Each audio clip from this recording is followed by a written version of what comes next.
श्री गणेशाय नमः। चैत्र मास महिमा दिवस 3 अध्याय 3 या चैत्र मास महात्म्य कथा मालिकेत आपले सर्वांचे हार्दिक स्वागत आहे। आपण आपल्या भक्ती विश्व या चॅनलवर या सुंदर पवित्र अशा चैत्र महिन्यात आजच्या या सुंदर दिवशी प्राचीन काळापासून चालत आलेल्या पौराणिक कथा श्रवण करत आहोत। चला तर आजची कथा सुरू करूया। सर्वप्रथम यामध्ये आपण चैत्र नवरात्रीचा प्रारंभ आणि माता शैलपुत्रीची दिव्य कथा श्रवण करणार आहोत। चैत्र नवरात्र का साजरी केली जाते? नवदुर्गेतील पहिल्या दिवशी आपण माता शैलपुत्रीचीच का पूजा करतो? आज आपण जाणून घेऊया शक्तीच्या पहिल्या रूपाची अद्भुत आणि प्रेरणादायी कथा। चला तर मग यापुढे आपण काय माहिती आहे ते जाणून घेऊया। नवरात्रीचा पवित्र प्रारंभ कधी झाला आणि त्याचे महत्व काय आहे? चैत्र महिन्यातील शुक्ल पक्षाच्या प्रतिपदेपासून नवरात्रीची सुरुवात होते। हे 9 दिवस देवी शक्तीच्या उपासनेचे मानले जातात। आता हे जाणून घेणे महत्वाचे आहे की नवरात्र म्हणजे काय। चला तर नवरात्र म्हणजे काय आहे नेमके ते आपण पाहूया। नवरात्र म्हणजे अज्ञानावर ज्ञानाचा विजय, अधर्मावर धर्माचा विजय आणि दुर्बलतेवर शक्तीचा विजय। यानंतर आपण माता शैलपुत्रीची कथा श्रवण करूया। पूर्वजन्मी माता शैलपुत्रीच सती देवी होत्या, राजा दक्ष यांच्या कन्या आणि भगवान शिव यांच्या पत्नी। एकदा राजा दक्षाने मोठा यज्ञ केला, पण त्याने भगवान शिवांना आमंत्रण दिले नाही। देवी सतीने पित्याच्या घरी जाण्याचा आग्रह धरला।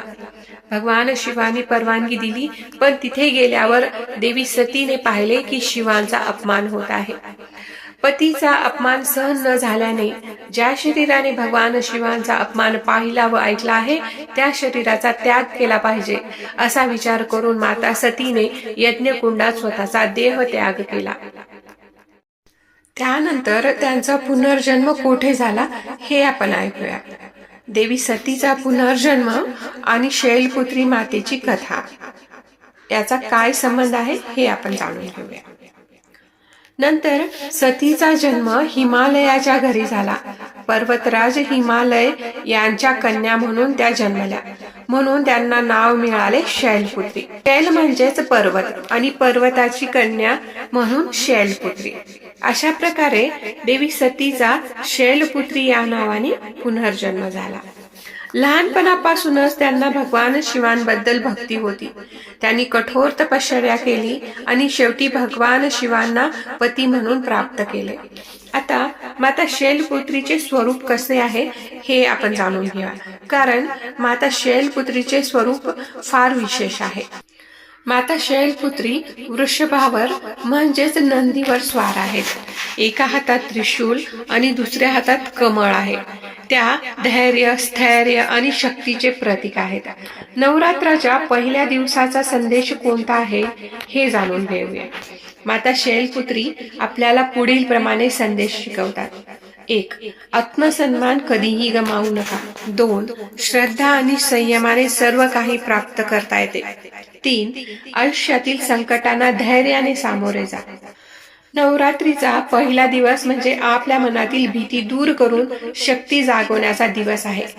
माता शैलपुत्री देवीची एक छोटी प्रार्थना करूया व त्यांचा मंत्र कोणता आहे तो जाणून घेऊया। हे माता, आम्हाला धैर्य, संयम आणि सद्बुद्धी प्रदान कर। ओम देवी शैलपुत्रे नमः।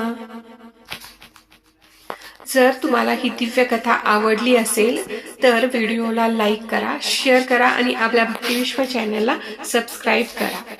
चला तर आपण उद्या भेटूया चैत्र नवरात्र विशेष कथा दिवस 3 अध्याय 3 या आपल्या कथा मालिकेच्या पुढील भागात। जय श्रीराम।